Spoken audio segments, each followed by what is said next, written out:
Добрый вечер.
Раз.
Good evening, dear colleagues.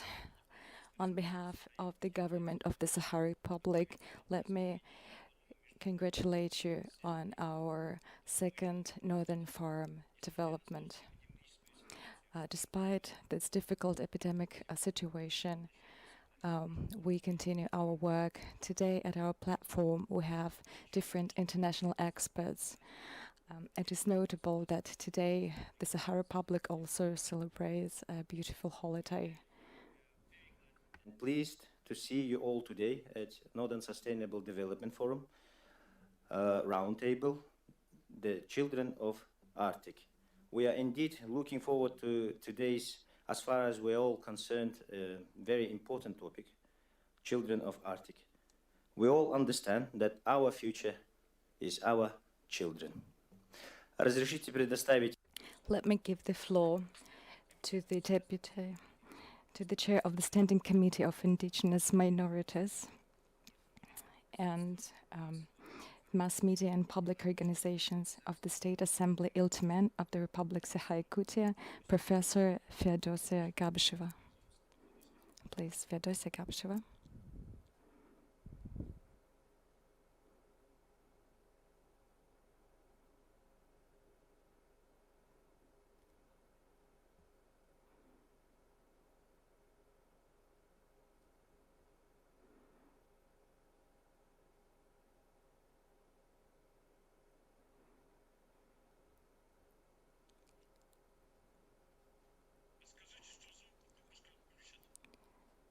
Feodosia Gabsheva, please could you turn on your mic? Feodosia, we can't hear you.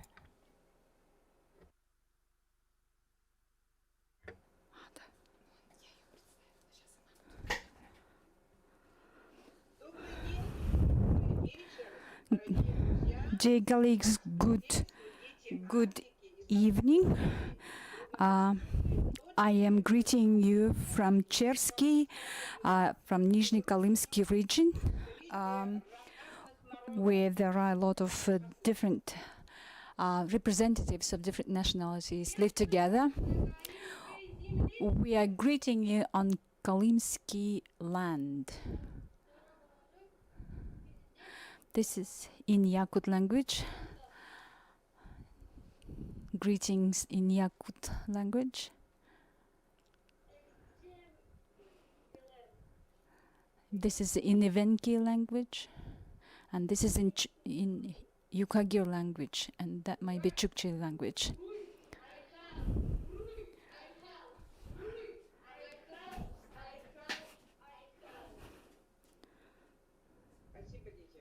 Thank you, children. Allow me, on behalf of the multinational people, the State Assembly Iltumen of the Sakha Republic, to greet you on the occasion of International Forum, Northern Forum on Sustainable Development. Despite the difficult epidemiological, so we are in Chersky, and we are working on the project of secondary vocational education in the Arctic. We visited Verkhoyansky region in Batagay, and right now we are in Chersky, and we are heading to Tiksi in Bulunsky region. So since we're talking about the project, the Children of the Arctic, I would like to acquaint you with some projects in educational sphere. And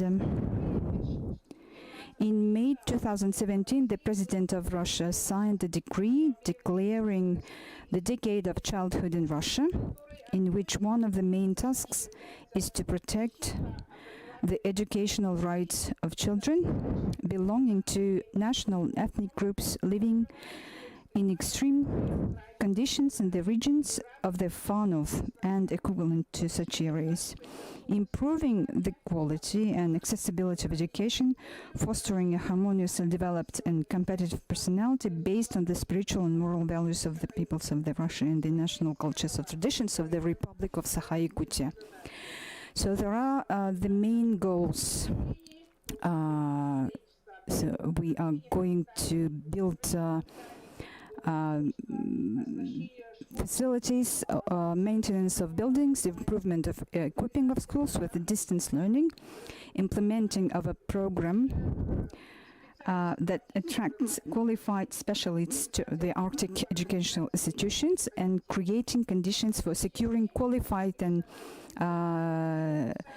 holidays for children. Currently, we are doing some projects that are of inter-regional and international status.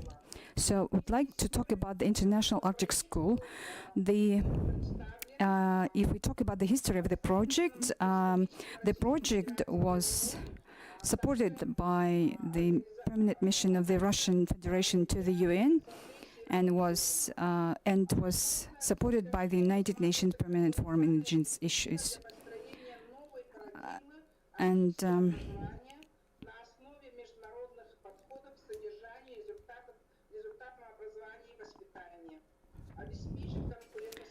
So we must ensure the competitiveness of children at the global level, and the school will provide education in English, foreign languages, and languages of the indigenous peoples of the North, and it will support and strengthen the health of the children, and it will offer innovative forms of organizing the educational process. As one of the main coordinators, the school will have satellite schools. So there will be 73 in the Republic of Sakha-Yakutia, and the introduction of educational programs on the Arctic component sites with the concept of experimental boarding school, which is called Arctic, with an in-depth study of humanitarian and cultural subjects. So the school has been operating for over 20 years, since 1990. And there is another experimental school, that is the school in Kusur is going to become another school for the Arctic education, and there will be a lot of children coming from the Bulunsky region. So the problem of personnel shortage is dictated by the implementation of the teacher of the Arctic, and it has started it started back in the year of teacher that was declared in Russia, and there are schools that are lacking some personnel or teachers, and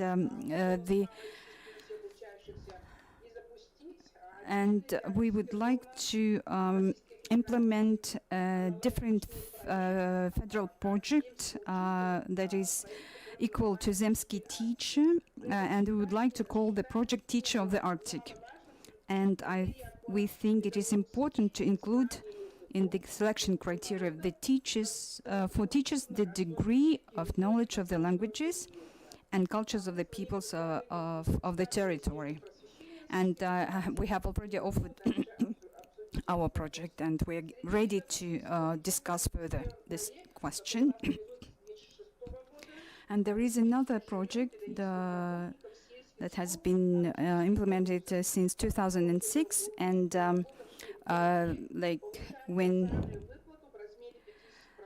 according to which teachers who spend 5 years working in the region receive a social payment in the amount of 50% of the estimated cost of a standard one-room apartment at the expense of the Republican project. So the next project is called Digital School of the Arctic. It is based on the very successful educational projects that are called Kuyar RU. This is and also the Arctic multilingual portal, which is in Russian, English, and languages of the indigenous peoples living in the northeastern part of the Russian Federation. And there is a website of the National Library that is called Knigakan, an inter-regional portal of literature in the native languages of the indigenous peoples of the north. We are especially proud of the project Nomadic School, and we are which aimed on and we have really good results. Like first of all, the concept for the development of a system of communal nomadic educational organization was adopted, and there is a scientific model of nomadic schools that provides preschool education and basic education for children of parents leading nomadic or semi-nomadic lifestyle. So, and another one, there is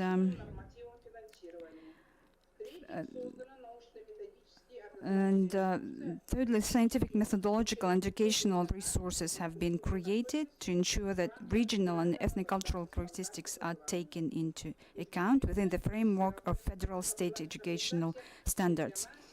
So fourthly, a system of training teachers for nomadic school has been introduced in professional educational organizations, and they multi-subject teachers. At the level of interested subjects of the Russian Federation, the nomadic school is recognized as a special form of organizing educational activities. So it has been supported by UNESCO and the UN, and is recommended as the best practice to the states in which nomadic people reside. So the experts from Norway, Finland, Canada, Mongolia, and other countries of Asia and Africa, it has been recognized as a very interesting model suitable for children with living in the Arctic territories. So, so it is not a secret that the funding is very short, and we can't pay for the traveling costs of the children to travel to Krasnodarsky territory or Crimea. So it would be more expedient to provide for these purposes federal government subsidies.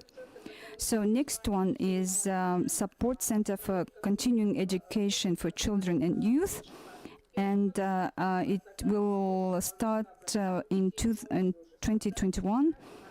So it, which is aimed to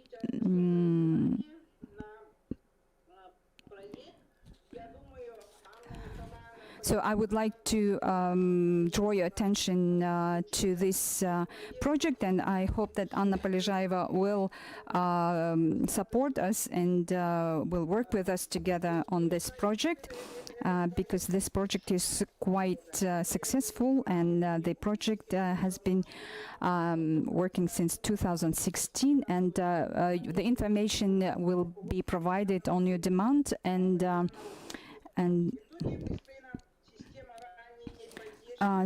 now we have a system of effective support, and we see that the provision, the workers' wages are increasing, and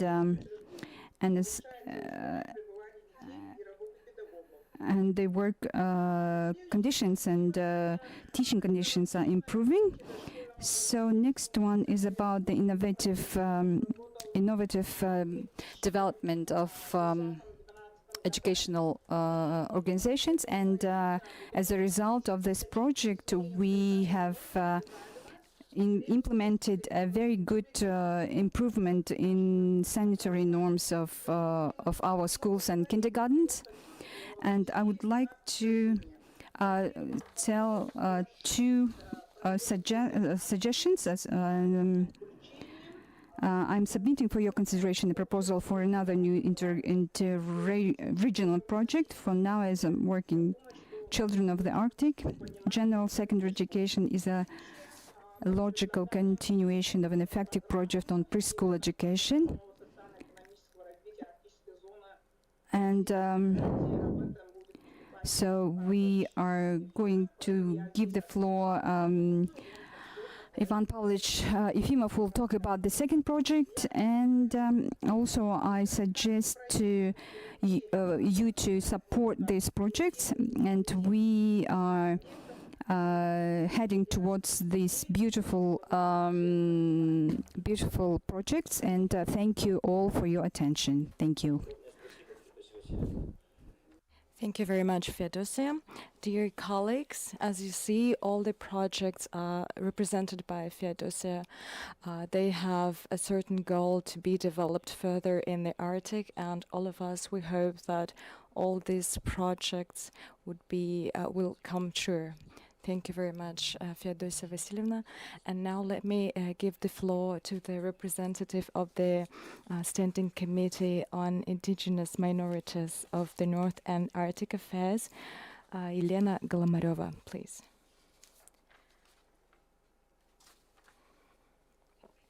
Good evening, dear participants of the Roundtable.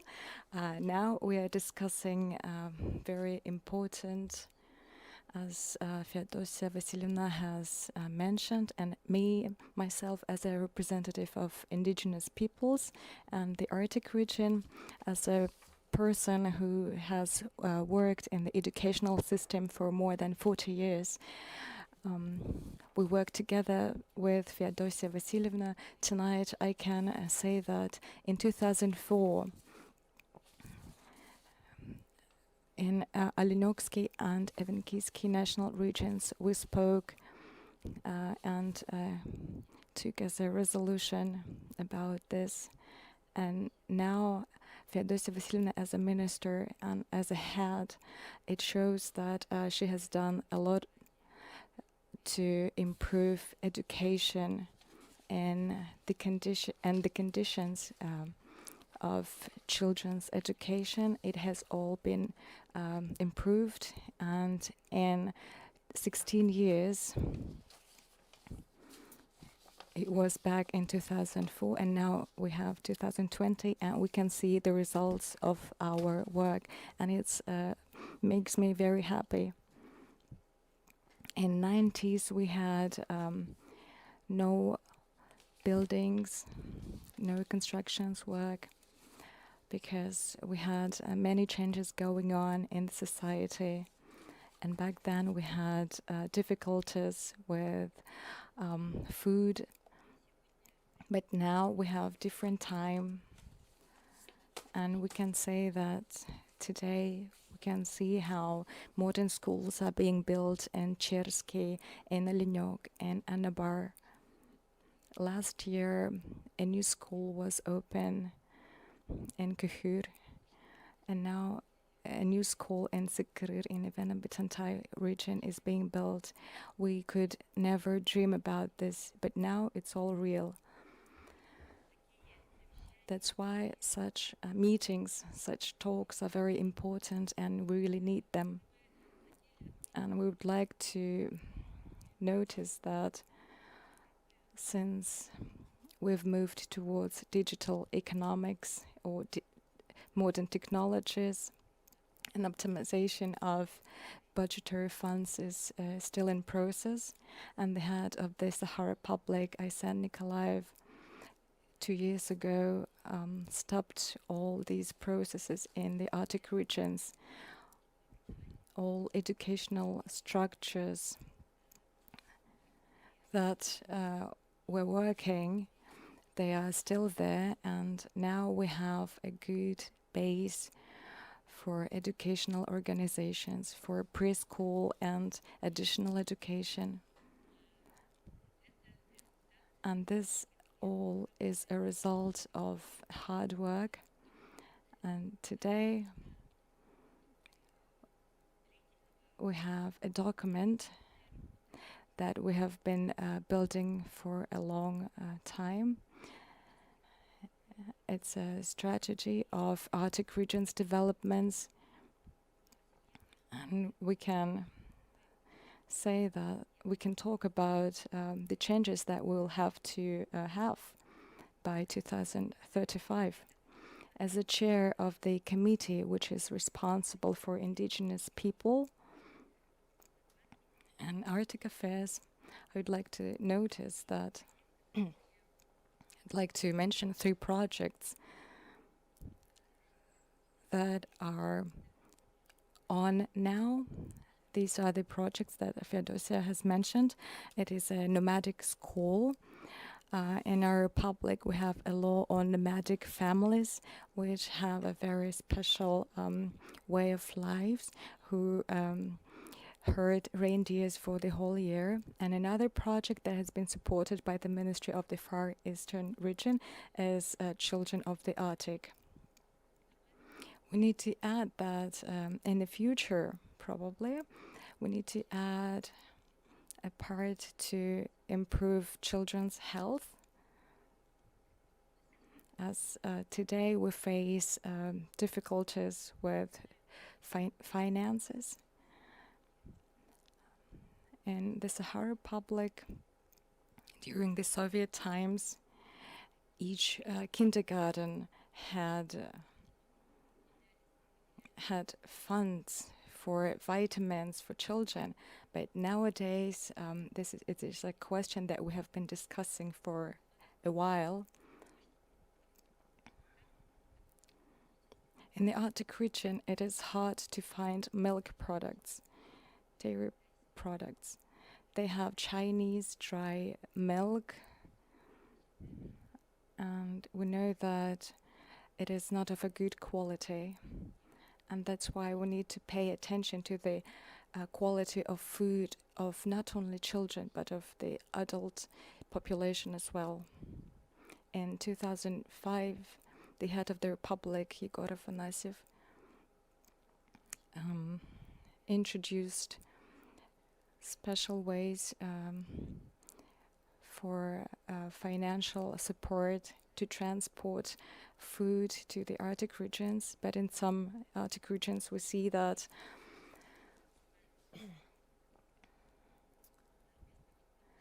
instead of improving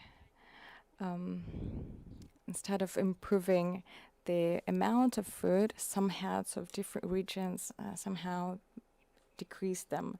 And the last thing I would like to mention is children labor in the Arctic regions. Even for an adult, it is hard to find a job. And in summertime, what can children do? They can work with their parents herding reindeers. But we have found a solution. And for the 3rd year, we've been funding children for their labor, but it is limited.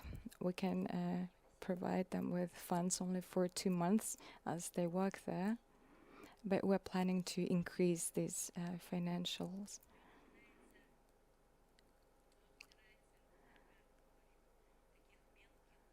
So as we can see, we understand that everything starts with little.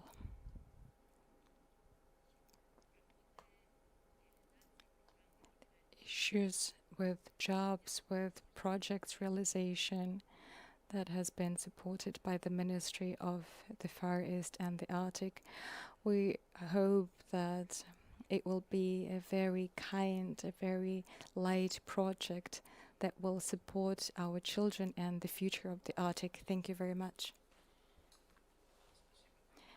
Thank you, Ilyana Christoforovna. As you have mentioned, we all understand that this pandemic has proved that health is the most important thing, and the health of our children as well is the priority for us. And that's why we need to work more on our projects, especially in the Arctic regions, as well as the labor issues as well. It is a big problem that all of us should discuss. Thank you.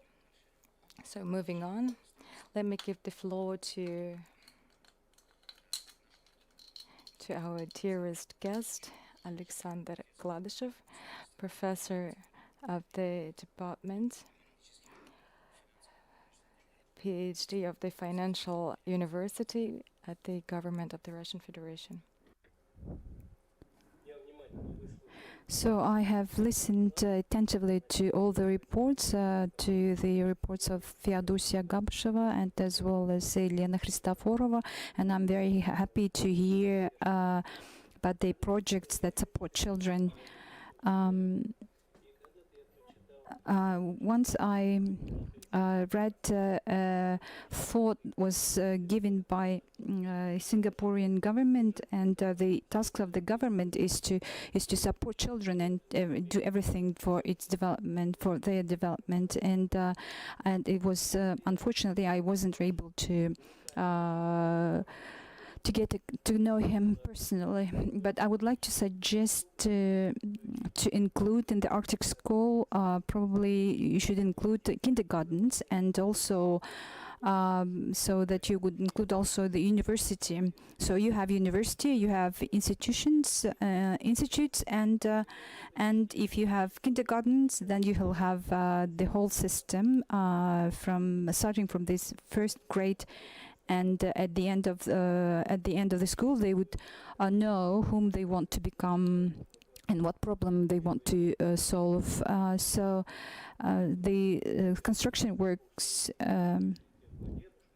So they can speak about their grandmothers and grandfathers, and they work in medical field or teachers or constructors, and they will come with their own ideas. So this second, I used to say that of course it is good to give millions of rubles to a teacher or a doctor, but now I'm telling you, please make good conditions for a teacher, so that a teacher has good furniture. If he has a gas or anything, so that teacher doesn't have to spend their own money on housing problems. And I would like to come to solve this problem from another point, so that teachers or doctors should have perspective to have a future in that area. And if a person likes that kind of job, then he or she will become a patriot of that place. So every teacher will be proud of her or his students. And I would like to also say that Efim Pavlovich is my student, and I'm very proud of him.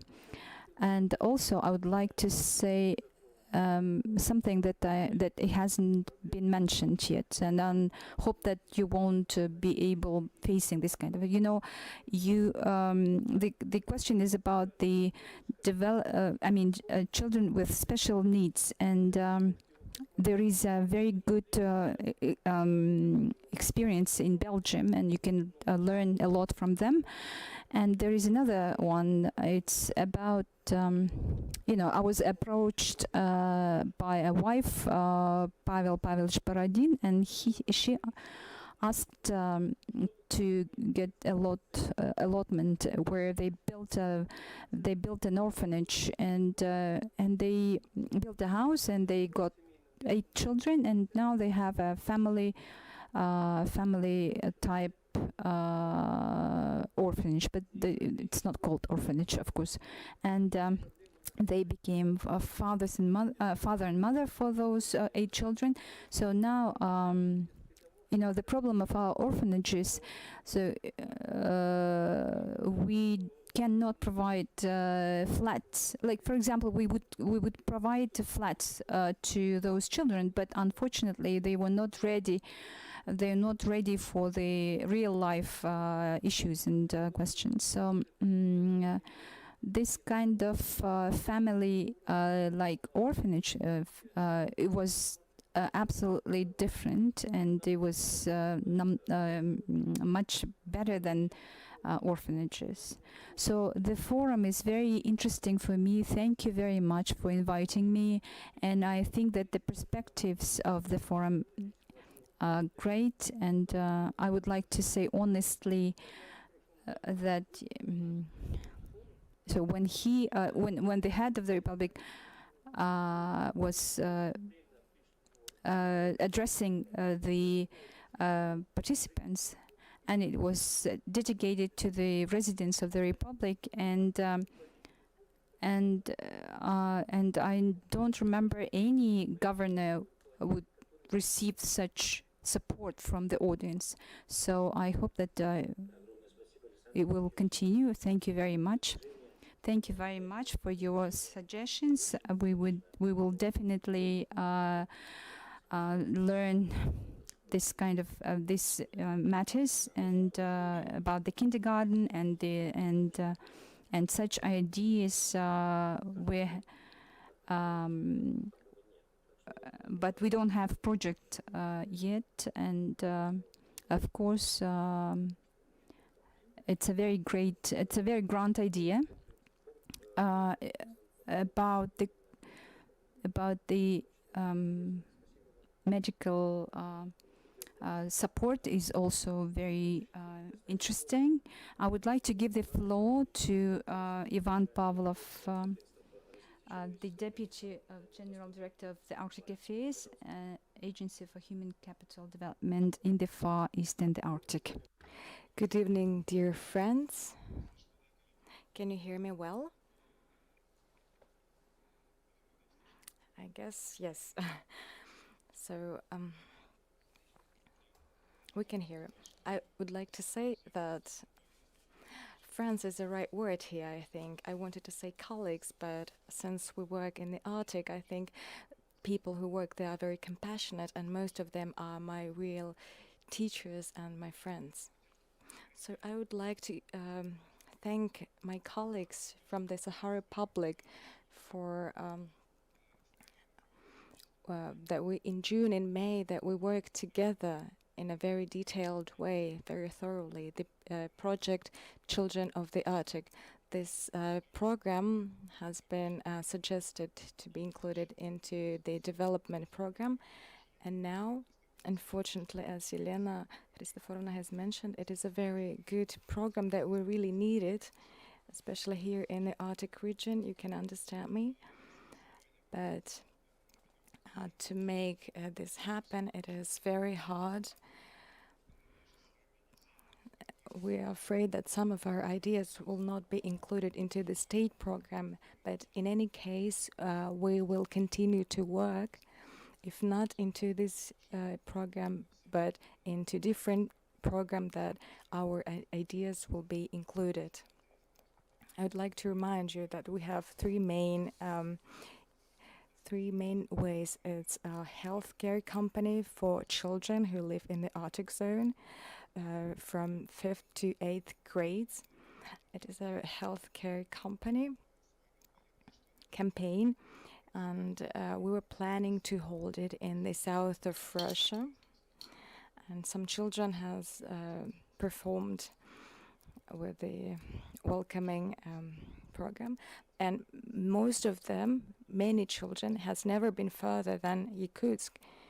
They are very talented, they're very bright, but unfortunately they have never left the capital of the Republic.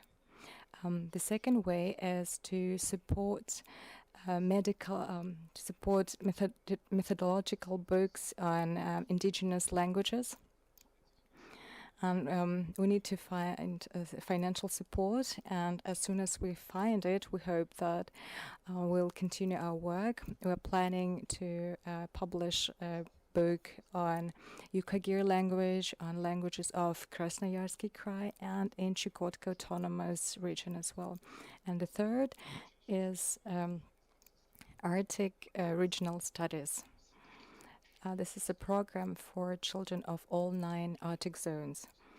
Colleagues, In any case, we're planning to continue our systematic work.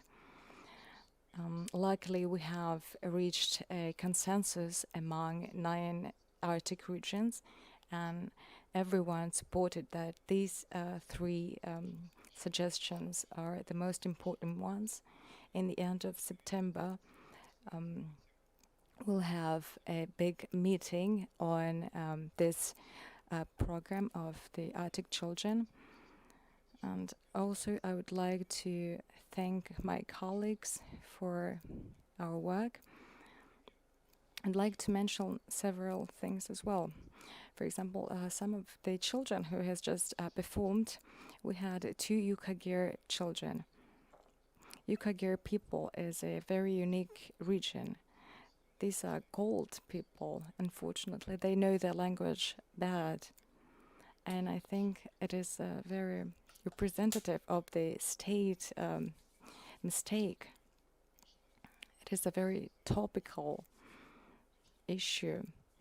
We need to concentrate on children of such peoples so that they would know their culture and their language. Of course, not me should talk about this, but all the standards that are aimed towards state standards, they do not fit. Some children cannot leave when it's winter here. They can't go to different other regions for concerts, for example, because there is no way to get there. Luckily, the internet, as you know, it depends a lot on northern lights. It is very funny. Unfortunately, the northern lights are over and the connection is back again. And the last thing on our agenda is visiting the College of the Arctic. And we hope that the college will be supporting us. It is a very unique educational institution. We have 115 students here, but we need to take into consideration that in the region we have only 4,000 people. It is an institution that will provide with labor resources. This institution, this college, has its own reindeer herds, and we hope that we have the agreement of the government of the Republic, and we hope that the college will build a system of the new residents of the Arctic so that the college would become independent and could produce its own reindeer meat, its own products, so that it could sell these products on the Srednjokalimsky region and among the whole Republic as well. And we hope that the results of this trip will be very fruitful. I would like to say that we need to support the college, and we have many different plans on how to do it. And if you have questions, I would be happy to answer them. Thank you. Thank you, Ivan Pavlovich. We wish you a fruitful and resultative work in the north. We know that you and Feodosia Vasilyevna are together now there. Thank you very much. So moving on, I'd like to give the floor to Yegorova Dora, English language teacher, head of the Department of Foreign Language Teaching Methods of the National Yakutsk Gymnasium. Thank you.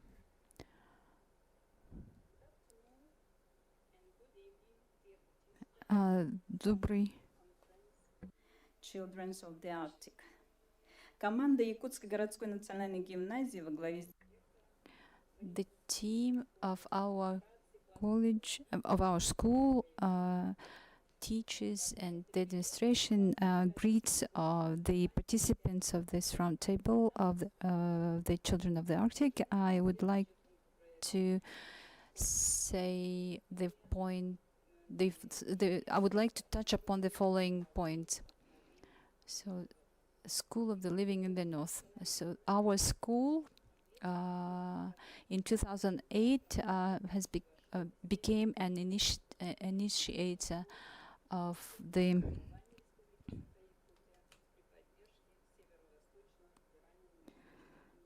Mm, the, so the project head is Bajidonova Anastasia Nikolaevna, and she's the candidate of sociological studies in 1999. She was the representative of the Saha-Yakutia in the Secretariat of the Northern Forum in Anchorage in the United States, and she worked there till 2013. The American guests usually would say about her great job that she had done in that position, and she taught, thanks to her, friendly relations between our teachers and the schools were established. So the idea of the School of Life in the North project is determined by the ideas of the Northern Forum, and within the framework of the Northern Forum, many projects have been implemented, such as solar and wind energy. So, and we have the same problems, for example, the collaboration with the industrial companies. The idea of School of Life is an open platform where we offer communication among young people of the North for the development and comprehension of what is common in the life of people in the North. Look at the experience of life in the North as a personal value, as a social significant activity of each student. For children, the idea sounds like how to live in the North, how to eat, how to dress, how to learn, how to build, how to develop. There are many challenges in the world. There are many global problems. The development of new technologies. There are some needs for new professions. The mission of the project, we see the creation of an environment that is focused on the development of young people, future highly professional specialists who know and love their land and ready to work for the sustainable development of the North and the Arctic. The aim of the project is to establish a dialogue among the youth of the North aimed at developing a well-educated, self-sufficient personality ready for modern challenges oriented in the international space.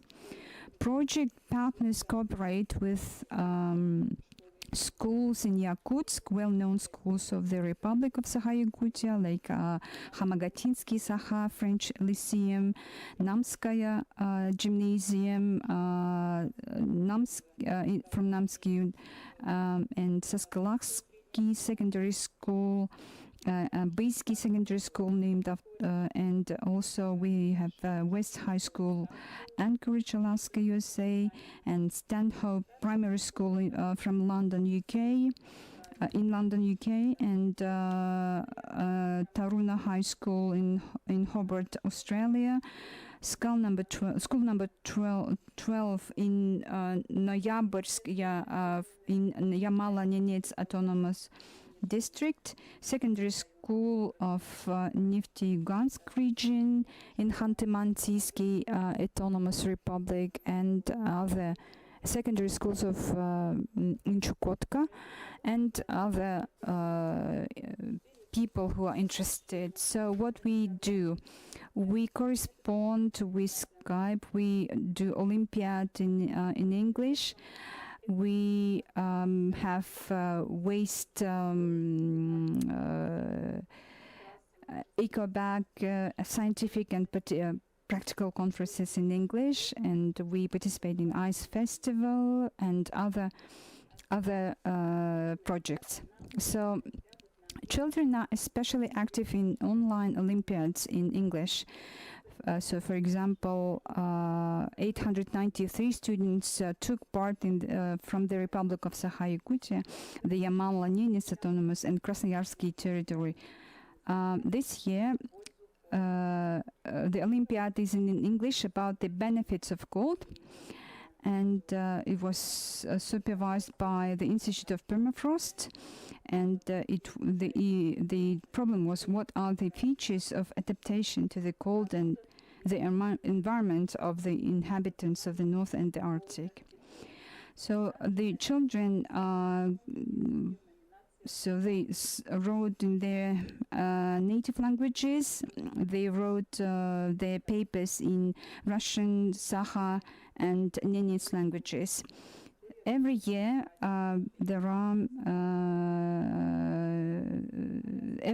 the gymnasium holds a history lesson about Alaska-Siberia air route during World War II. And we received a response from Alaska about this event. And so our partner schools organize events not only inside the schools, but also it is supported by the population in general. So, for example, the idea of the eco bag project and is highly supported. So now we have come with the emblem of the project, and we are working on this website. So we also have a project it's in search of trilobite by Maria Vinokurova, and we are ready to discuss the directions with the other regions. So these are a few pages from the life of the project. So these projects included in School of Life in the North accepting the tasks and values and traditions of the territories. And now we are working on branding of this project. And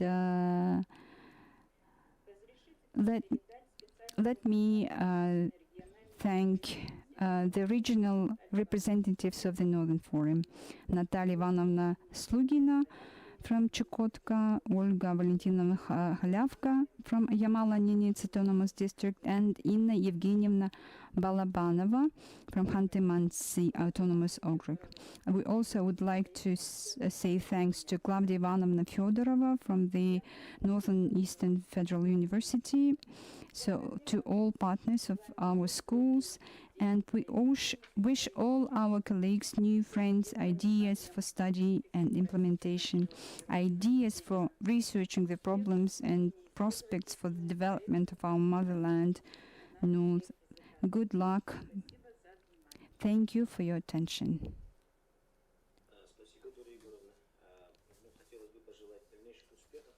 Thank you, Dora Igorovna. We wish you success on this project.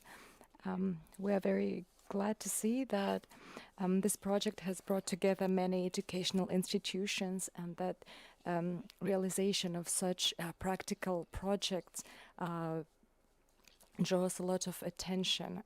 So wish you success. Thank you very much. And now I would like to give the floor to Vera Cherkasova, the director of the Taimyr College.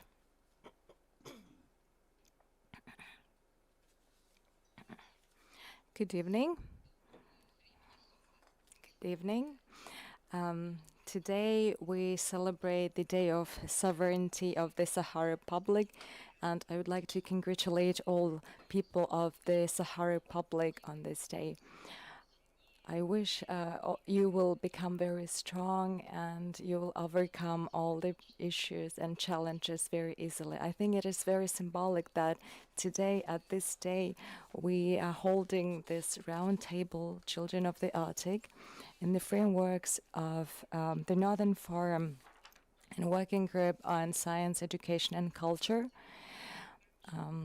Headed by Gabisheva Feodosia. I was invited into a business trip to promote the project, a secondary vocational education in Nizhny Kolymsky region in the Sahara Republic, where we have the College of Northern Culture.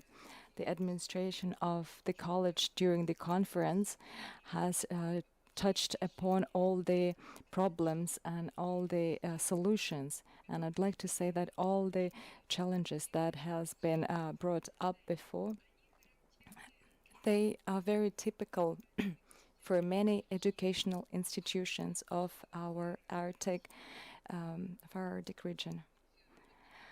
The experience of preparing the labor skills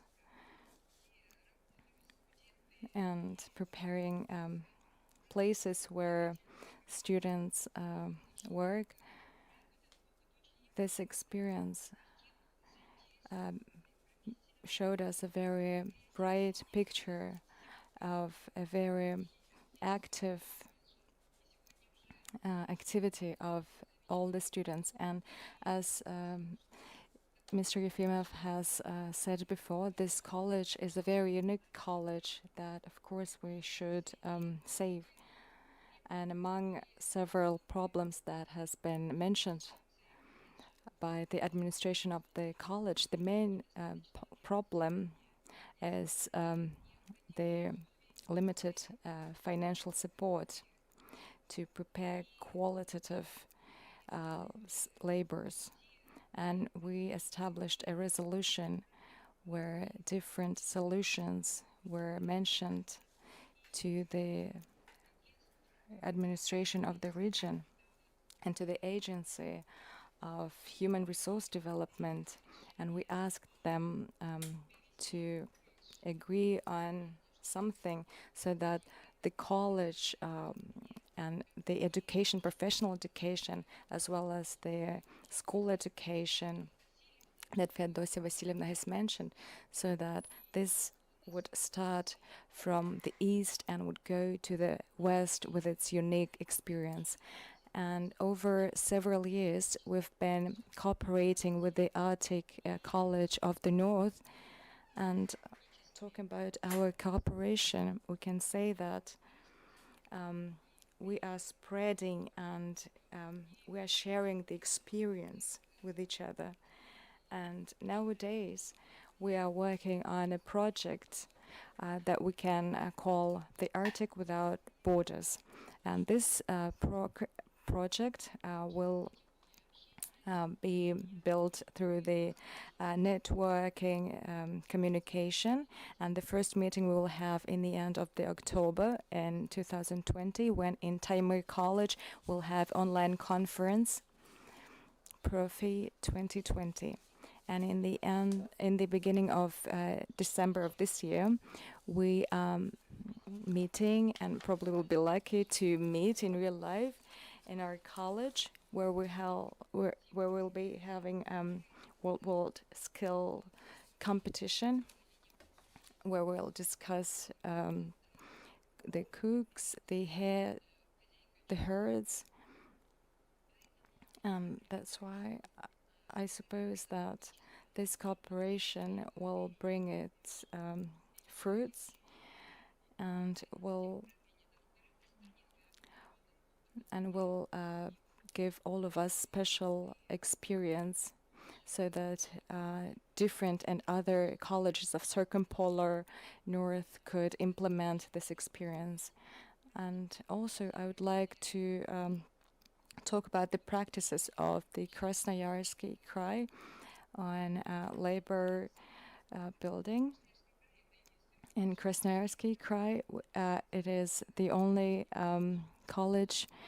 It's Taimyrsky College, and I'd like to say that we are the members of the International College of the Arctic, and we hold a program of international bachelor's degree on the Arctic technologies, which is being promoted very slowly. Plus, moreover, we hold competition Arctic skills, where all colleges can participate. And also we hold international forums, where we would like to invite all of our colleagues to. In our college, we have a structure such as we have digital digital platform, and there we prepare people to become reindeers, herders, veterinary felchers, crafting, and creative programs as well. These programs are socio-cultural works, teaching in primary schools, preschool education, and medicine. Would like to hope that such northern professions that are very typical for the Arctic North, we would have more of such programs, especially in the Northern Arctic College in Chersky. Moreover, I would like to say that we prepare specialists on our second field. It's oil and gas, and we are working very hard on realizations of its project, and I hope that by 2022 we will have a very active work on this program. And talking about the Arctic and preparing skills for the Arctic,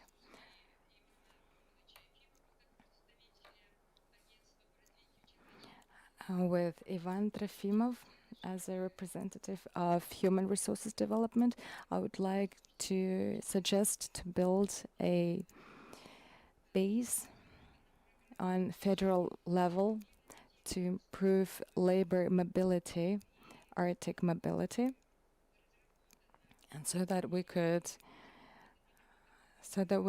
develop new competences that could be very topical for the Arctic, especially taking into consideration that without IT technologies, no one can live. Nowadays, in Krasnoyarsky Krai, the Center of Education and Development of Education is building a new program for our college. And we're going to participate in this program as Future Digital College. Thank you for your attention. Vera Nikolaevna, thank you very much for your warm words and for your wish to cooperate with our educational institutions and of our republic. Thank you very much for that. So now I give the floor to greet to the deputy of the Northern Forum, the co-organizer of our Northern Forum, Maxima Vodaryana. Thank you very much, Vladimir Vladimirovich. I'm very happy to be here because I am the representative of the organization of the Northern Forum itself, and you are actually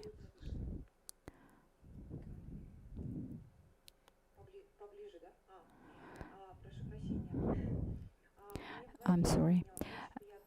I am very happy to participate in this forum because we are the organizers of the Northern Forum, and I have the scientific interest in the project, in the Arctic, in the Children of Arctic project, and I have already mentioned that there are regions from Greenland, Canada, and Yakutia, and I hope that my colleagues will mention about the project later, and they will the project is called the Children of Arctic, Local Knowledge and Sustainable Development. And we are studying these children in the Arctic regions, residing in the Arctic regions. And when we speak about the Greenland and Yakutia and Quebec, like for example, Yakutia and Quebec, we have Arctic regions, and we go according to the identification of the children, and we are going to study the statistics and the conditions of the preschool and school education. And so it's a global project. We started last year. Also, I would like to mention about Inna Visalova, who is Vice President of the Association of the Indigenous Peoples of the Russian Federation, and who initiated a global project, the Children of Arctic, in the federal level.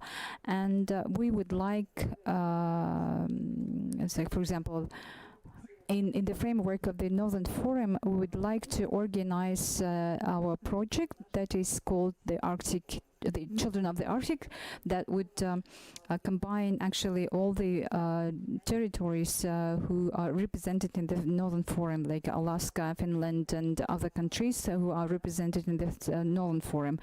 And we see this project as a brand project.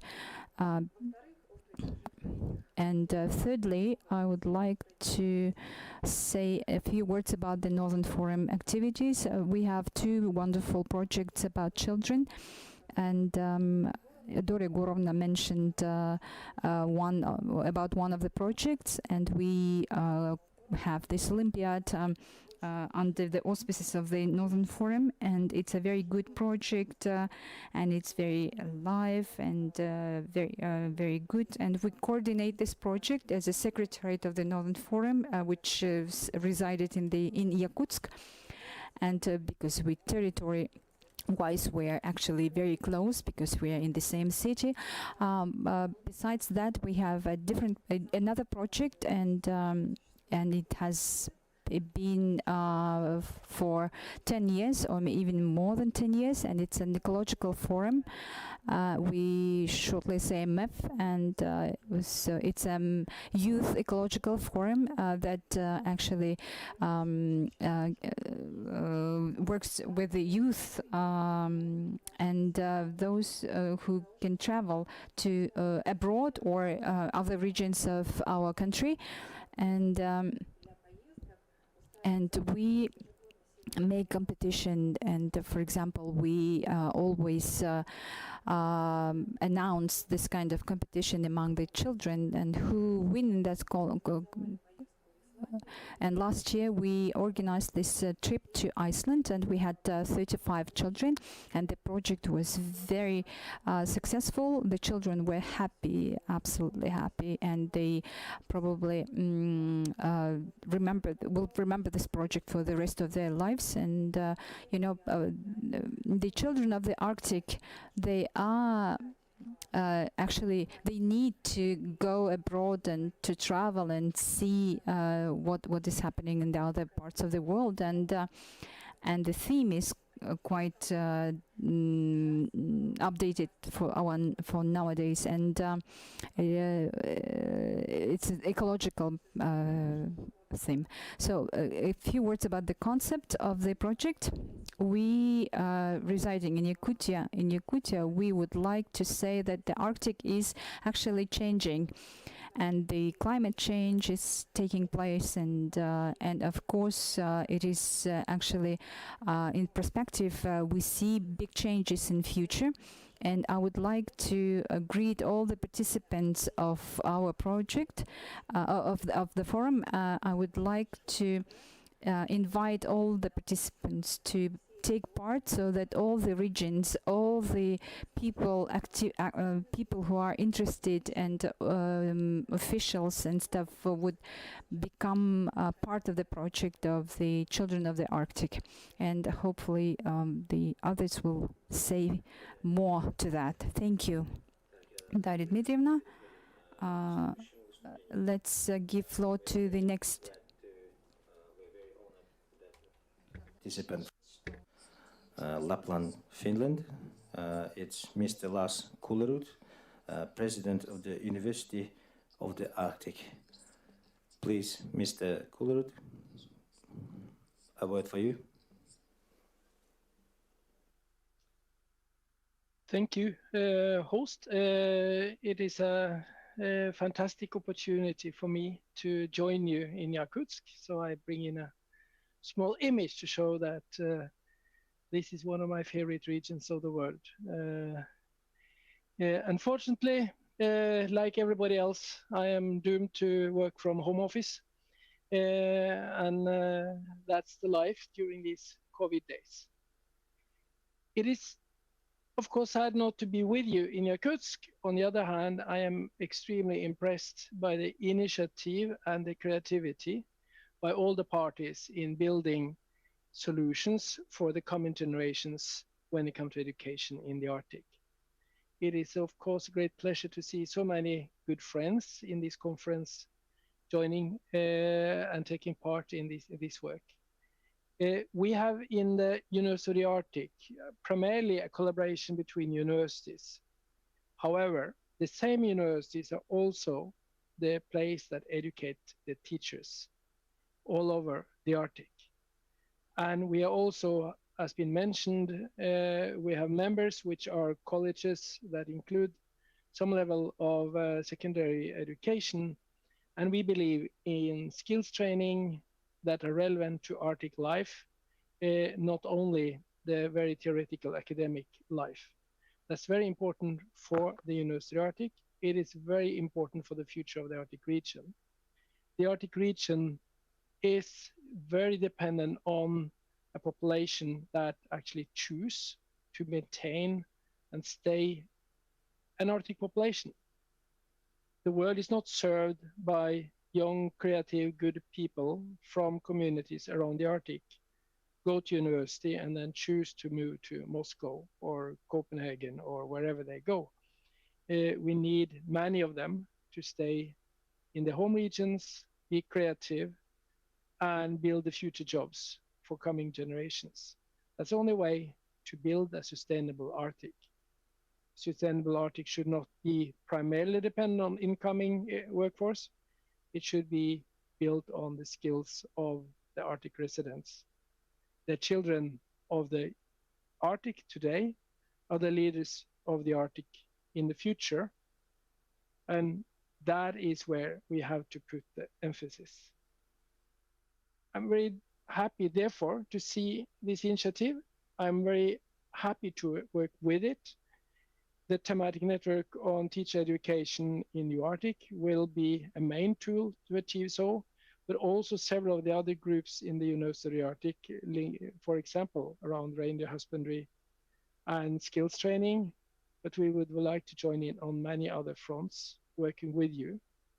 And in 1 year, Russia is taking over the chairmanship of the Arctic Council, and I hope that this could be a joint effort between you as initiative takers and the University of Arctic to bring a strong focus on future generations into Arctic cooperation. So that was my message of today, and I hope that I'm able to help you and work with you all, and it's such a pleasure to have you with me. Thank you. Okay, thank you for your speech, Mr. Kullerud. We have seen in the background the Lena River, which is it's amazing. Thank you very much. And of course, you have rightly mentioned about the teaching our children, teaching of our children ourselves, meaning that incoming workforce is not the priority. Priority must be the teaching of our children of the Arctic. Thank you for your warm words, and we are continuing. We are gonna please. We're gonna give a word to Marianne Steinbeck, PhD, Professor of the McGill University, Department of English. Please.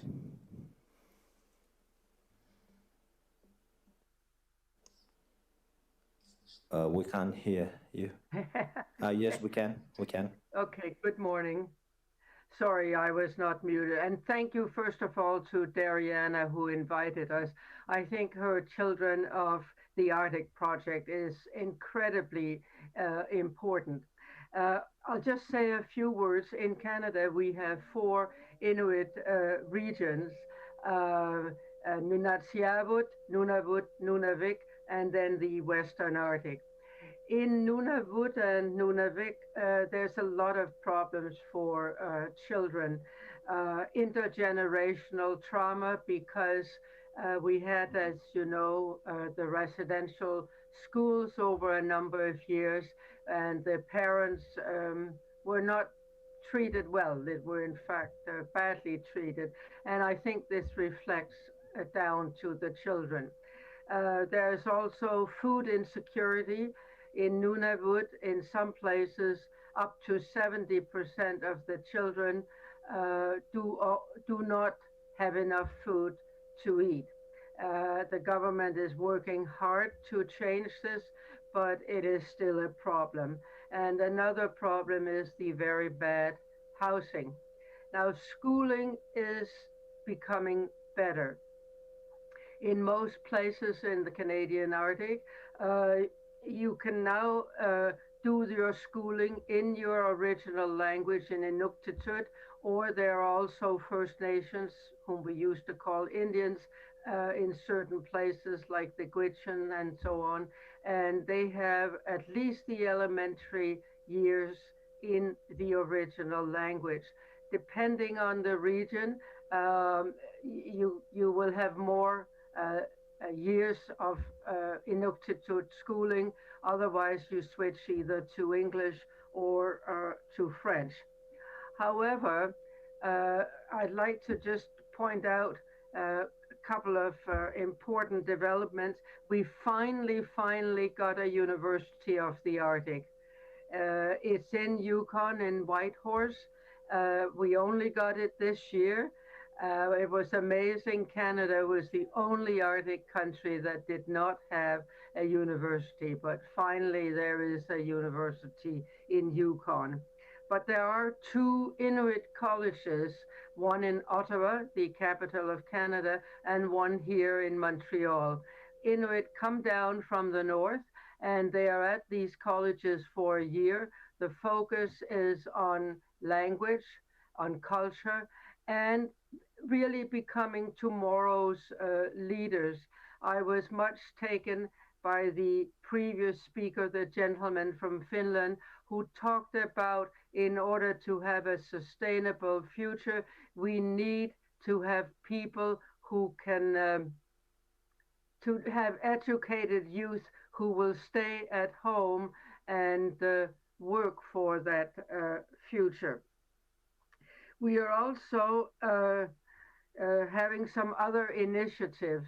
At McGill University, where I am, it's in Montreal. We think, of course, that it is one of the finest universities in Canada. There is the vice principal, Provo Manfredi, has started an initiative to have us include material about Indigenous peoples in our courses and to do events. And also he has set up an exhibit on traditional knowledge. When we can once again travel, we hope that we can send that exhibit on Canadian traditional knowledge to Yakutia. That would be our pleasure. These are just some remarks. I'm busy getting ready today. It's my 80th birthday tomorrow, so life is a little busy. But thank you, Dariana. Thank you, everybody. We really, really appreciate this initiative. Thank you. Spasiba большое. Okay, thank you. I would like to say congratulations on the start of the work at the University of Arctic in Canada. And we would like to, from all of us, to congratulate you on oncoming 80th birthday. Thank you very much. And let's continue. We are going to give a word to Emily Hope, lecturer of the McGill University. Please. Hello, thank you so much. Hello. I'm working as a research assistant to Marianne and to the other researchers, Jetta Rygard and Peter Berliner, as well as Dariana, who has invited us to speak today. I wasn't actually expecting to be speaking, but I can just give a word on the work that I've been doing with Marianne on the humanities and Arctic research, which we've held a roundtable at McGill University last year, focusing on the importance of the humanities and its work in maintaining the study of traditional knowledge in the Canadian Arctic. And we're also now currently working on another roundtable that will be held in November. And this will be focused on children in the Arctic, local knowledge and sustainable development that Dariana was previously speaking on. We hope to have the details worked out soon, and we'll send out invitations. We invite you all to join and participate in continuing these important conversations. But for now, thank you very much. And I'll pass it on.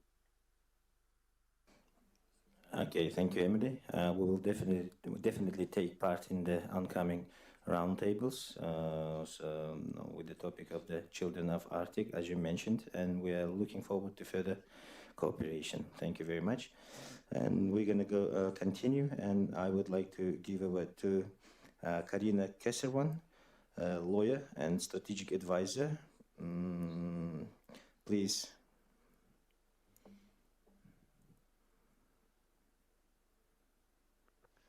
Thank you very much for having me here. Good evening and good morning, depending on where you are on this planet right now. So I'm also part of the international group working on the project Children of the Arctic.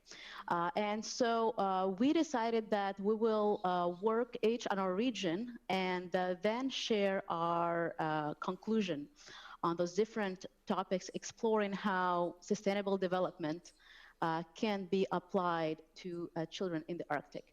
So I will talk to you today about the work we started to do on Nunavik. Marianne has mentioned that region also earlier in her presentation. So for those of you who might not know where Nunavik is, so Nunavik is the northern part of Quebec, Quebec being a province in Canada, and actually Nunavik occupies 1/3 of the province of Quebec, so it's very important in terms of territory.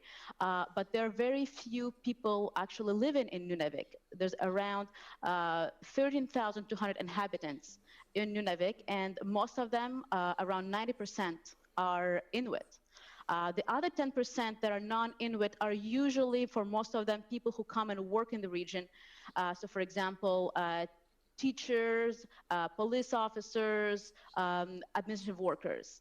And one important element that we'll not have time to explore today in detail is the James Bay and Northern Quebec Agreement signed in 1978 that gives a lot of autonomy and sovereignty to this region. So the way we started to work on this project to explore what is the state of socioeconomical development and socioeconomical issues of children in Nunavik is we started with a literature review. And so for the past year, we've been looking at what has already been published and identify the issues on which work has already been done, examine the challenges that we can identify in Nunavik that the children are facing, and explore solution already put in place. So what we do not want to do is we do not want to come up with solution that we think are the best for Nunavik. What we want to do is want to see what solutions people of Nunavik have come up with and how those solutions address the challenges that they face. And the goal of that is then to be able to share best practices internationally with different regions. So here are some of the topics that we have looked at and that I will share with you quickly today. So education, language, land activities, technology, identity, climate, and health. And those are just some of the topics that we looked at. Um, Speaking of education, and Marianne has talked about that just before, but in Nunavik, there is a specific school board that is managing the schools in Nunavik. And so the way it works is grades 1 and 2 are 100% in Inuktitut. Grades 3 and 4, children choose French and English or English, and they have 50% of teaching in Inuktitut and at maximum 50% in the French or English, because as a lot of you know, Quebec is a province in Canada where the official language is French. That's why French language is also important. And then in grades 5, 6, and 7, there's a minimum of 30% of studies done in Nuktitut, and the objective right now is to increase to 50 when there's enough resources. And this is where we come to challenges that we see in education. So although, as you can see, Nunavik is trying to have as much education in Inuktitut as possible, 64% of teachers do not come from Nunavik, they come from the south. When we look at dropout rates, they are around 87% among the Inuit in Nunavik compared to only 13% in southern parts of Quebec. And so therefore, 70% of children of 15 and older in Nunavik do not have a high school degree versus 23 for Quebec as a whole. And as adults, we have 70% of Inuit in Nunavik who do not have any diploma compared to only 7% of non-Inuit in Quebec. So we can see a big disparity in educational issues for the Nunavik in the Inuit of Nunavik. However, this idea of teaching Nuktitut throughout primary school and also having classes in high school Nuktitut allows to keep the language. So right now, 99% of Inuit in Nunavik are able to conduct conversation in Inuktitut. A lot of them are bilingual in Inuktitut and English. As I said, French is taught in schools. However, French is not really used in communities. It is rarely used. It is mostly used at school. So even among children, 96% of children of 6 and older do speak Inuktitut. And children have identified the language as a way to transmit culture. And, you know, they said in one of the studies we read is, if we lose our language, we lose our life. So it is very important to them. However, what are some of the challenges that we can see? So one study that has been done in a village of Kanjisulukjuak in Nunavik, they talked to elders and young people about different terms. And they realized, for example, to describe sea ice, elders above 70 had 71 different terms to talk about ice, while younger people under 30 only know around 18 terms. So what we see is there is a loss of language for certain topics, especially for topics that have to do with land activities.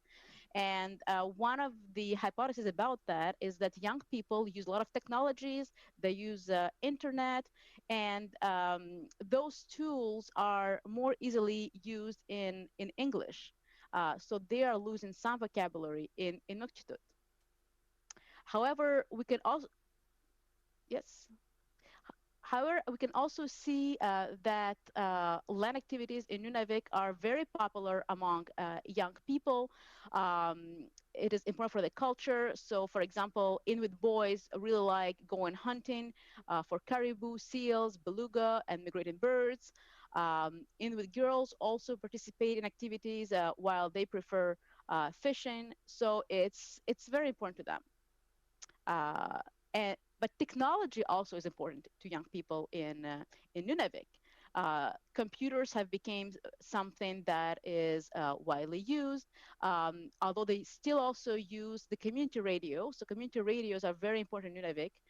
They're mostly in Inuktitut. They're village by village, and so there's a lot of communication done there. But also there's this openness to the world through internet, through pop music. Also, we see the emergence of Inuit pop music personalities. One challenge in technology is the weak bandwidth internet in the north. So the problem there is internet in the north is very slow. So for example, it wouldn't be possible in all part of Nunavik to be here right now at this conference because it is hard to have video, even to watch a movie. So for example, online education is very difficult, same for online medicine. So that's an important challenge in the north.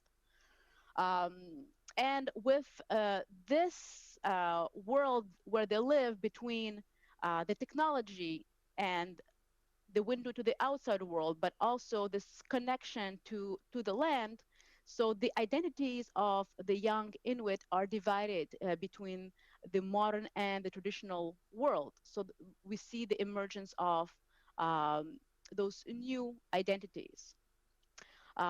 Climate challenges are also very important, and climate challenges affect not only traditional activities because we see impact on the flora and the fauna, but it also impacts on food insecurity.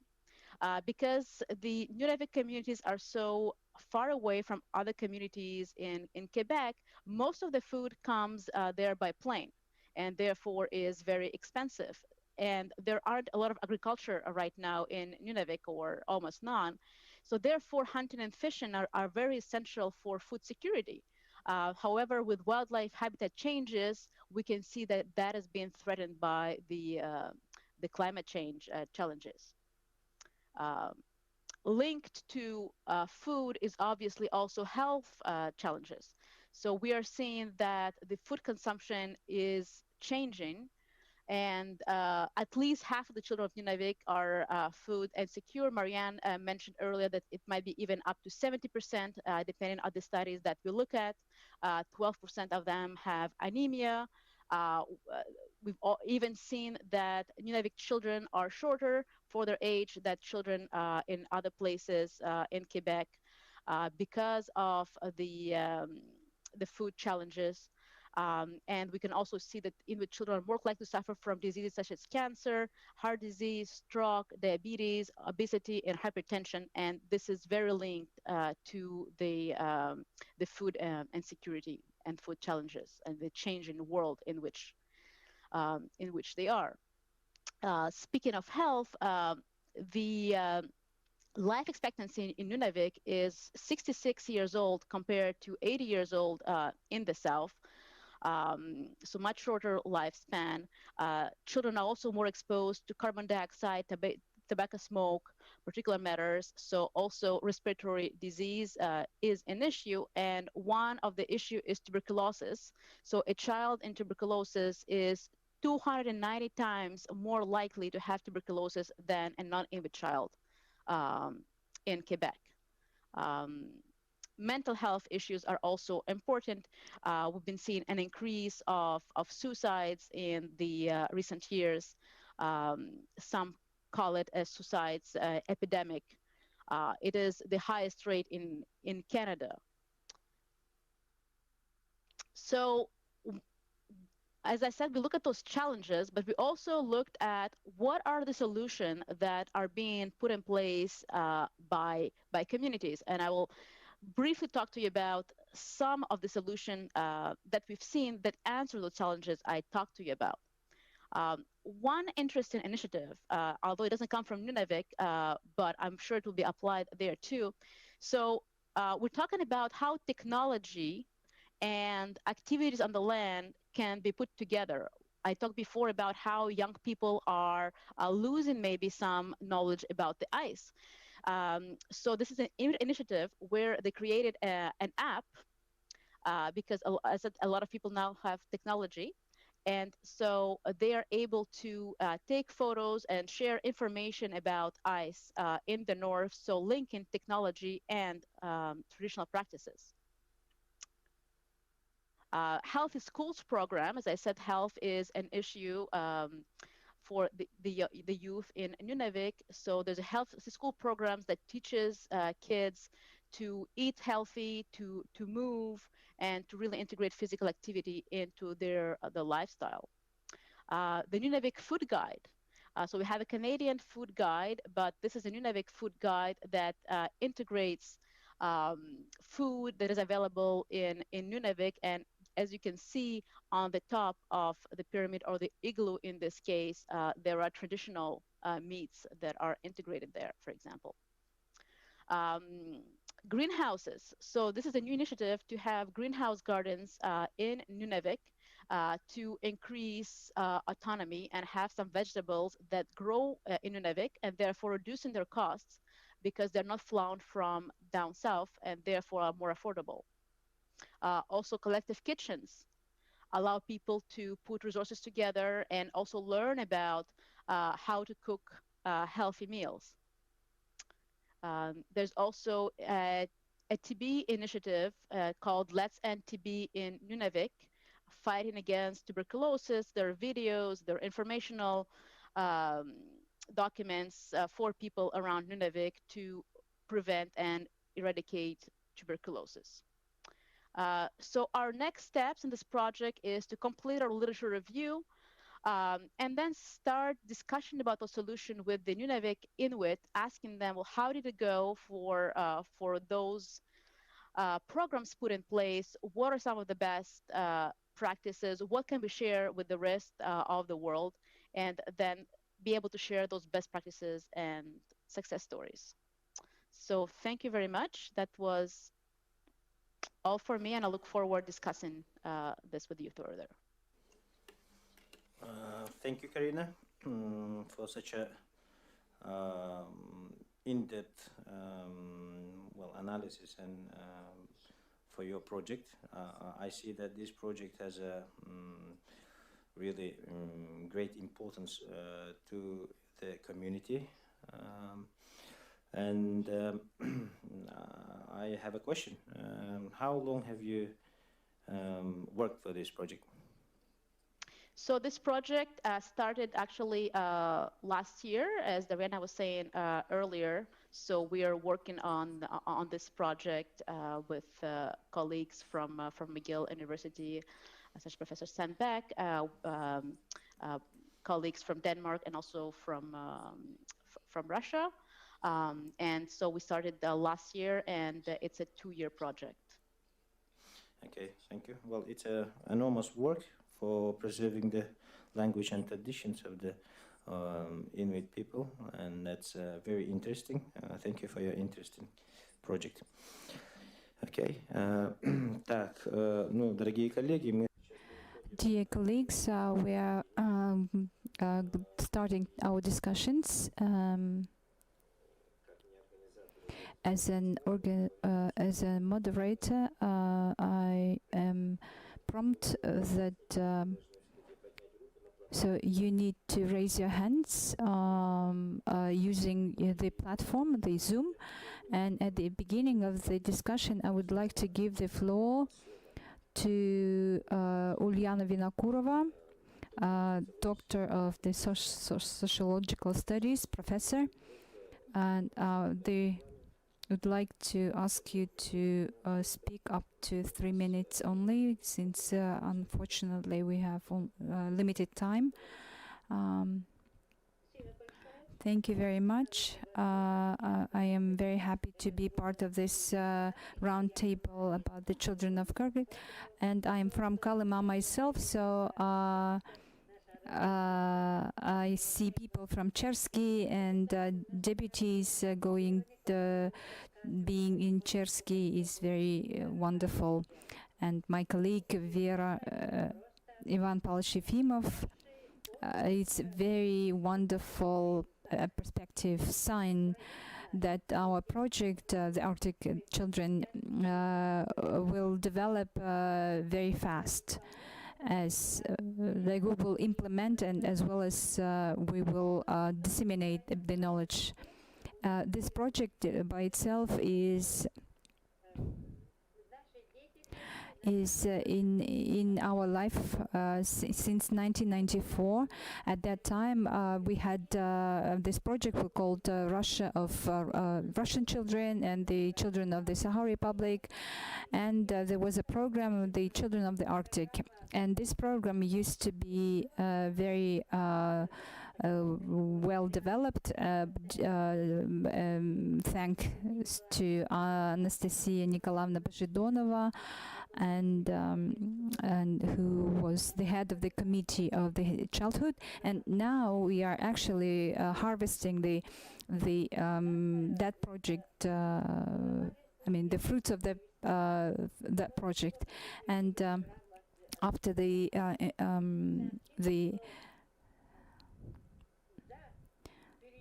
so for the period of very short period of the Arctic,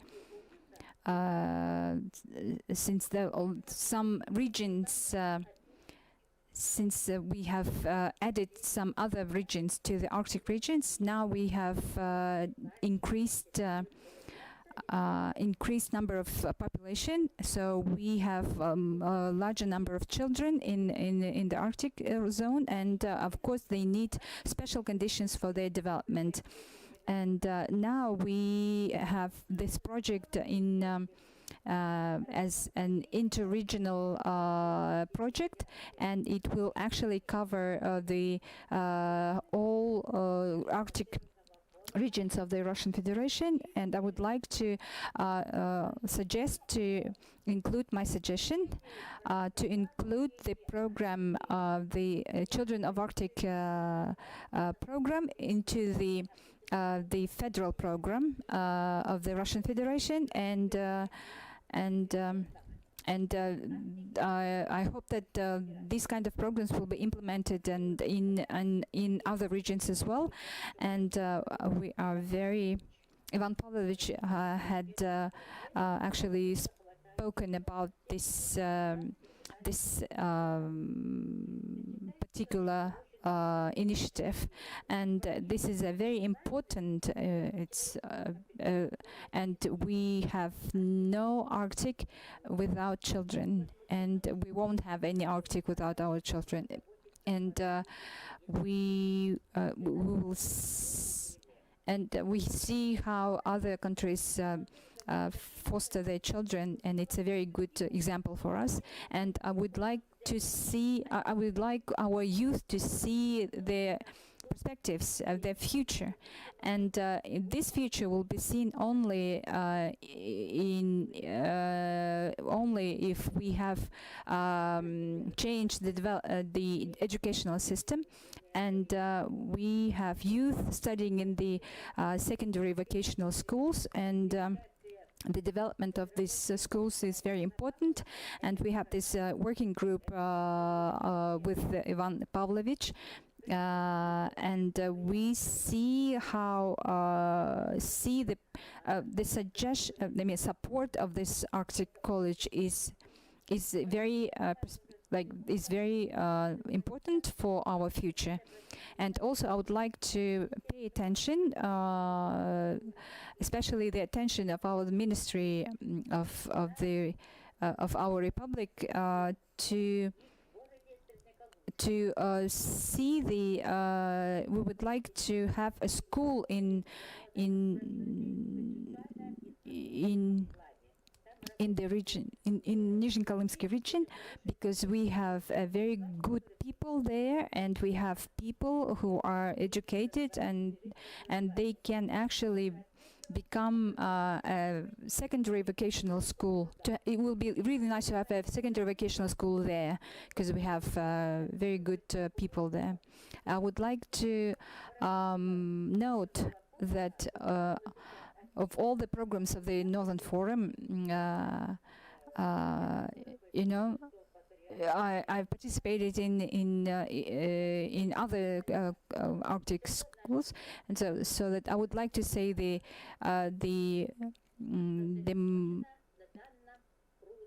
so this roundtable actually holds the main subject, because we speak about children, and when we develop this kind of children's education, then everything will come together, and we will develop the Arctic in all other aspects as well, and we will have people to live there and develop the Arctic by themselves. Thank you very much. Thank you. All success to you. I would like to give the floor to Mikhail Pogadayev, who is the Deputy Minister of the Arctic of the Republic of Sakha. Good evening, dear participants of the Roundtable. Can you hear me? Yes. Thank you for this opportunity, and on behalf of the Ministry of Development of the Arctic and the Far East, I greet everyone, every participant of the Roundtable. So our ministry is among the members of the project, and we are very active in promoting this project on the federal level and in the frameworks of international project realization in the Arctic Council. We cooperate with all ministries of the Sakha Republic. We participate in establishing solutions to this project, Children of the Arctic. So I would like to thank all colleagues, all of us, for your solutions to make this program better. I was very glad to see my colleagues in Chersky. In the morning, we hold several events before, and I would like to highlight the role of Feodosia Gabusheva, who was the Minister of Education, and then she's in the State Assembly, and she has always been protecting interests of the Arctic children and of the education. And now that these programs are being promoted, it is mostly thanks to her. And she's been and everyone who is promoting this project on all levels also should be recognized. And we hope that our ministry will bring everyone together despite the challenges of support. We hope to continue this work on the federal level, as it's been said before. The future of the Arctic is in the hands of the children of the Arctic, and if we have staff and people there and people who want to get education and work in the Arctic region, they need our support. So we have adopted a state program on developing the Arctic region of the Sakha Republic and supporting indigenous peoples of the Republic. And in the frameworks of this program, we have payments for teachers to support them, teachers who work in the Arctic, as well as we have a program, Children of the Arctic. And these funds, when the federal level will support us, we hope that these funds will support all the events dedicated to the children of the Arctic. And now we focus on improving the education for teachers of the indigenous languages. And we hope that all the teachers will get this support. And to conclude, I would like to say that this international aspect of this program, Children of the Arctic, and next year, Russian Federation will be the chair in the Arctic Council, and we hope that it will become the main project of the council, and we need to enhance our cooperation of all Russian regions so that on the international level we could work more effectively so that other countries of the Arctic Council could join us. It is a very important role. The connection is lost, unfortunately.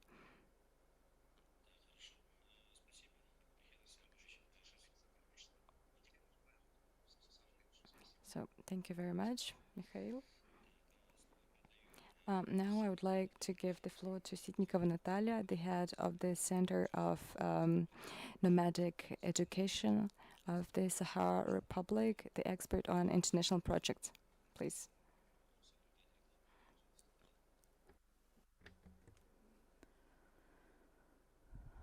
Не слышно.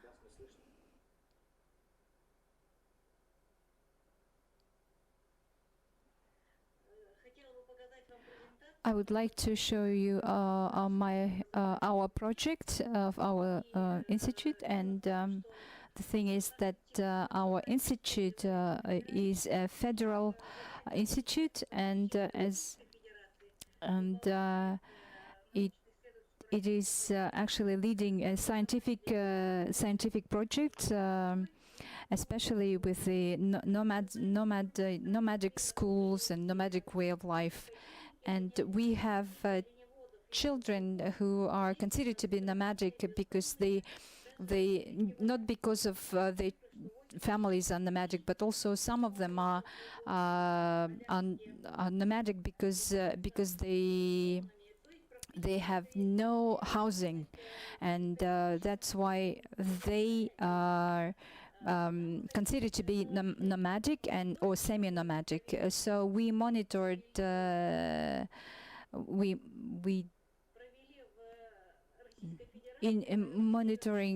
did monitoring in the territories of the Russian Federation, and there are eight regions of Russian Federation. There are more than 5,000 nomadic families in the Russian Federation, and there are a lot of children who can actually lead the nomadic life, way of life, who are deprived of preschool education or school education, and the regions actually take the task of solving this kind of problems, and we have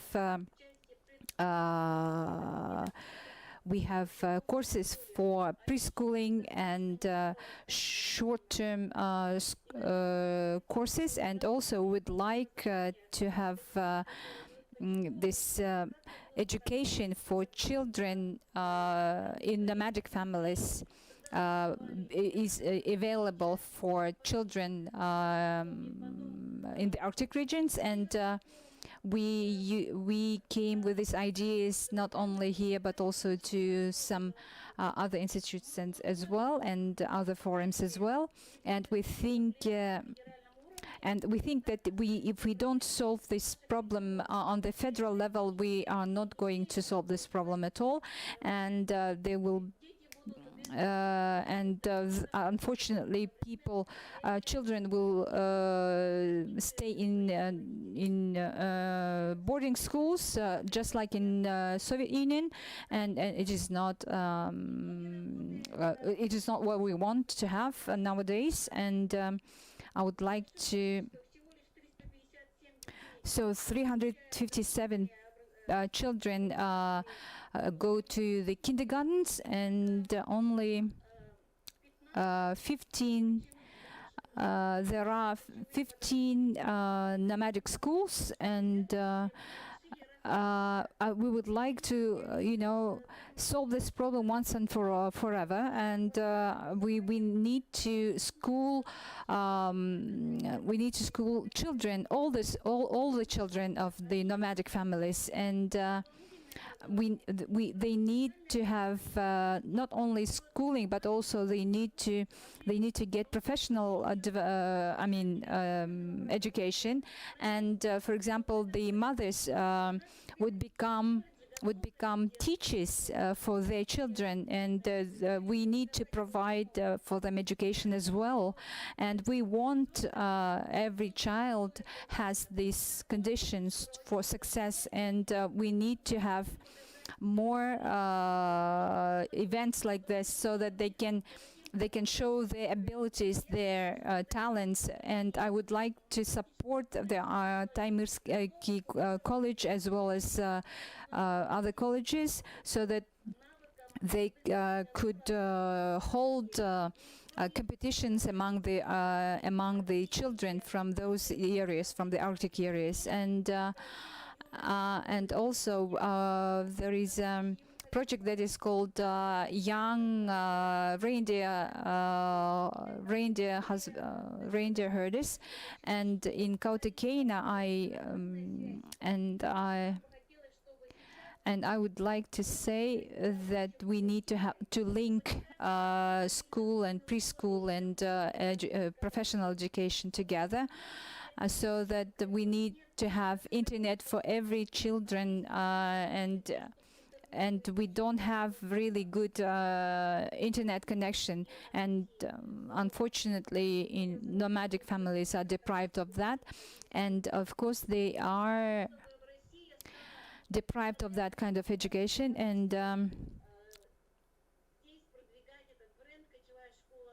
And I would like to say that this brand of nomadic school will be supported and promoted, and we need to have safe educational platform for starting from kindergarten, school, and professional education.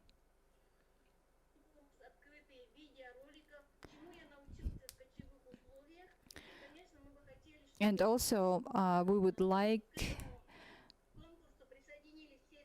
to invite all the regions of the Arctic to participate in this competition.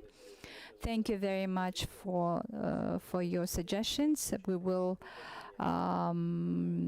take into consideration all your suggestions. Thank you very much. I would like to give the floor Feodosia Gabusheva.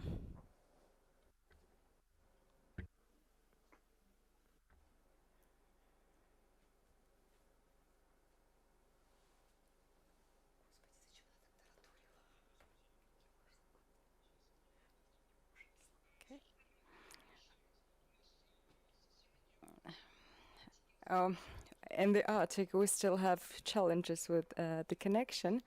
So first of all, I would like to thank all of our participants from different regions of the Sahara Republic, our foreign partners, for sharing your experience with us. And that it has been suggested to continue working on this project, Children of the Arctic, to discuss our challenges, problems, and prospects to support our children through education, through non-stop education in the Arctic, and that this project was suggested to be in the aegis of the Northern Forum. It is very inspiring, and that in 2021 the Arctic Council, where we will present our solutions, and that Arctic Council will continue this project that is being held under the Ministry of the Arctic. We hope that this project would continue, and that the Ministry of the Agency on Human Resource Development, that they are working with us now under the program of Children of the Arctic, and they work not only with small children, but they also think about professional education, vocational education in the Arctic. It is to promote our project. It is a very good thing, because children are the future of the Arctic, and we want them to get good education, to have good health, to have prospects to develop. And I thank everyone for working, and that the working group on education built a plan for this year and for the upcoming year as well. We will discuss this program. We are looking forward for your suggestions on this Children of the Arctic project. So thank you very much, and I thank you for your participation. On behalf of the government of the Sahara Republic and on the behalf of the organizers of the Northern Forum, I would like to thank everyone, every participant.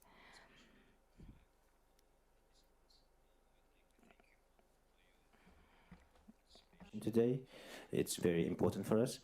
И хотелось бы пожелать всем вам самое главное здоровье. And I would like to wish you all health, successes, and a fruitful cooperation. Thank you very much. Oh my God, мы сделали.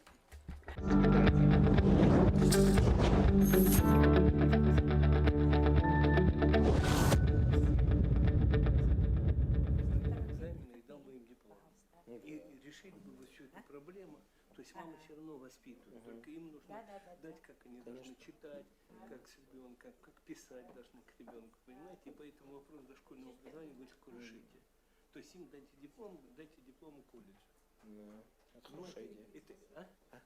Это не будет нарушение. То есть в свое время директора школ и